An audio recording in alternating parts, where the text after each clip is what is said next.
Hello there.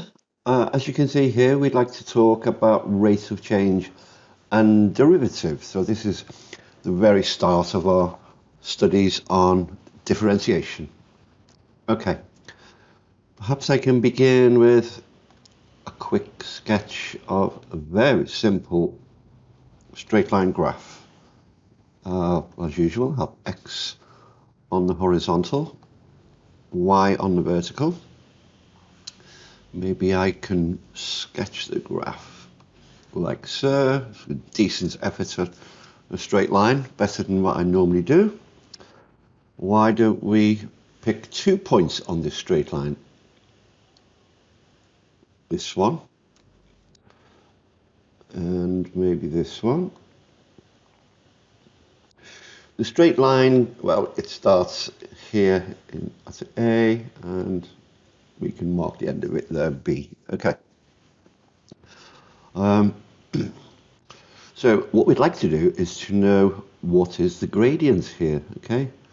So, and this is how I'd like you to think about differentiation now from this point forward. Introduction to that train of thought would be, I'm not the best drawer in the world, so you are skiing. Maybe skis look this way, perhaps, okay? So there's you, and you're always skiing from left to right, okay? So as you hit this point here, you're going to feel this gradient, or this slope here. So if you're moving from left to right as you are always, and you are going up, clearly you are going up here, we will denote up by a positive slope. If you're skiing down, which you're not in this particular graph anyway, but you will be shortly when I show you another example, then that will be a negative slope. So I'll highlight that each time. Okay. So you're going to reach this first yellow point here. So we can say, okay, so that hits the x-axis there. Okay, so where that yellow touches the horizontal, and it hits the y-axis at that point there. Okay. Similarly, for this point over here, and these points are quite arbitrary for straight lines. It doesn't matter where you draw them. Although if you're using graph paper and rulers, etc., it's probably a good idea to give the points a fair bit of distance apart. Okay, so that hits the x-axis there, and at that point, it corresponds to, and draw this, sketch it in quickly, that point there. Okay. What I can also do is complete this triangle here. And just for completeness, I will indicate that is 90 degrees there. Okay. So I think what we now need to be looking at is what are these distances here? Well, here to here is the change in the x value. Okay, so the first yellow point had a certain x value. The second yellow point here has an even bigger x value. So we can say the difference d in x. Okay, so this is natural differentiation, maths language, if you like, dx. Okay, so the difference in x is here, clearly. We can also say, in terms of the y-axis, that the y points with the slope chosen in yellow, there's the difference in the y values. Okay. And you know what a slope is all about. Basically, a slope is, okay, how many yards did I go up as I went across so many? So in other words, a really steep slope, which is going to time me out, would be I go up 4 meters and I only move across 2 meters. That's really, really steep. Okay, a good example. So essentially what we say is, let me go back to yellow here. So I'm going to say the gradient, which is maths term for, I'll put it in brackets for you, slope, same thing. Normally given the letter m, and it's equal to the difference vertically, dy, divided by the difference horizontally, dx. Okay, right, let's give you one or two examples here then. Okay, e.g., why don't we go for, okay, let's put x and y in here. Perhaps if I choose 8 here, try to draw it scaled as much as possible. 8 for, there's 4 perhaps here. There would be 2. And I'm going to have a line that cuts through something like, maybe change color. Let's try a red one. Okay, red. That's not the straightest line, bit of a bump in it, but it's not intended. It's supposed to be a straight line. And what I can now say here is that where am I going to put my dots? I'm going to go back to, no, I'll use orange, shall I? Okay. No, it's not very good contrast. Go back to yellow. Okay, so if I was to put a dot there and another dot there, and then I'm going to join my dots, that goes down to there and that goes to there. That was supposed to go there, but it's a bit slanted. Okay, so you get the idea. And then I can join here and draw the 90-degree angle in there. Okay, and if you like, I can shade all of this in. So all that triangle shaded in there. I know that dy is the change in, well, the area I'm interested in is what's shaded. So the change vertically is dy, and it starts at, well, it's 8 to 4. Okay, it's positive. So it's 4. And it's plus 4. Because if you're skiing from left to right, as you always do, you are negotiating a positive slope. Okay. So plus 4. That's not as clear as it would like it to be. Let me change that again. Okay. And go 4 plus 4. Units. It could be meters, inches, miles. It doesn't really matter. It's all relative. Okay. What about dx? Well, the change in x is across here. Dx, this looks a bit like starts at 2, ends at 4. So we can say dx equals 2. Therefore, we can assign m, which is our slope that we noted earlier, is dy by dx.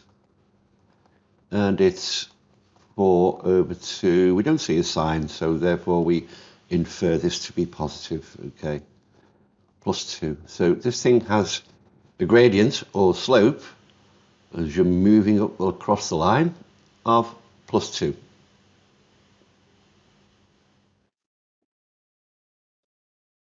Okay, that's fine. Let's have a look at another example. This time, why don't we look, seeing that we've mentioned it once or twice, at a negative slope. Perhaps we could draw that in red as well. We're going to go something like this. That could be the point 3 in the y-axis where our function crosses, and perhaps cross the x-axis when x is 2, so indicate that there. Perhaps I can choose another nice color and shade this in. So this is the region we're interested in. Okay, it's all shaded in. And again, we're skiing. Maybe I can stick a blob here. Okay, first reference, skiing from left to right. I know I'm going down there. Well, this is going to be a negative slope. Maybe I could end it here. And what can I say about dy? So dy, you've gone from 3 down to the bottom here. So dy is 3. What about dx? Well, that's changed here from 0 all the way to 2. So dx is 2. We did say dy was 3. We can actually put in here, the fact that we know it's negative, we can put it as minus 3 over 2. And therefore we can say the slope m is dy by dx. dy is minus 3. dx is 2. So you can simplify that and say minus 1.5 is our slope here. Okay. What about if we have a curve though? So there are going to be lots of videos about curved functions. I just want to briefly talk about curved or nonlinear functions as they're known. Okay, I'll give you another example then. And what we'd like to do is draw as best as it can. I'm going to have x and minus x marked on the horizontal there. We'll have plus y and minus y here. I would like to draw a graph of x squared, I think. So let me do it in yellow. X squared. So this is going to be very roughly something like that. It's not got any flat bits, that's just very bad drawing. It's all nice and curvy everywhere. Okay. And that's my best attempt at the moment, at least, of y equals x squared. Y equals x squared. Okay. The reason why it looks like this, of course, let's just say that was the point 1, then you get 1 and you square it and you get 1 and you say, okay, so y is 1 when x is 1. When x is 2, which wouldn't be this point here perhaps, 2, you square it, you get 4, and then over there you're looking at 4 on the y-axis. You get the idea. And then here would be 3. You square 3, you get 3 3s is 9, it goes all the way up there, carries on forever, goes over there, and then you have 9 up that way. Okay. And the reason why we have a mirror image over here is because although these are negative numbers, negative 1, negative 2, negative 3, etc., when you square a negative number, of course, you get positive. Okay, so that's why we have this symmetry here about the y-axis. Now, there are a few things I'd like to mention here about the slope. So you always ski from left to right. Okay, so we start on the left. Over here, if that's you skiing down there, that looks quite terrifying. That's a very terrifying, massively steep negative minus VE. That's my shorthand for negative slope. Maybe I could use the word steep. A steep negative slope here. This is your experience. However, when you get to this point here, you're still going down, but maybe we could write this as a gentle negative slope. Okay. I'm going to miss the bottom bit out. We'll talk about that last. Here, you carry on your journey. Now you're going back up again. Okay. So here you are experiencing a gentle positive plus VE positive slope. And then because of the symmetry, you're going up that way again. And here you now have again a steep, but this time positive slope. Okay. The other one, bang in the middle here, well, there's you skiing along this line. You're not experiencing any slope. Okay, so here, use the same colour, slope. is equal to 0, and looking out for bits of a curve where the slope is 0 is very, very useful in terms of differentiation, as you will see. So we can't actually say a curved function has a slope of blah, blah, blah. That's silly. It's a bit like saying everybody in the world is called Dave or something ridiculous like that. There's variation there, okay? You have to pick a point on the x-axis, like, for example, let me get contrasting color for you. Light blue again.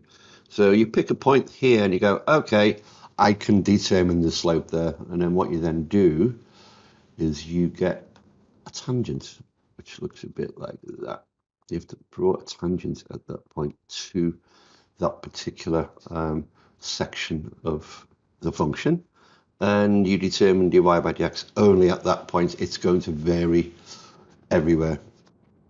Okay, and we'll be discussing slopes of curvy functions, as I said, in quite a number of future videos. So for the moment, that's a quick introduction for you. Thanks for watching, and see you next time.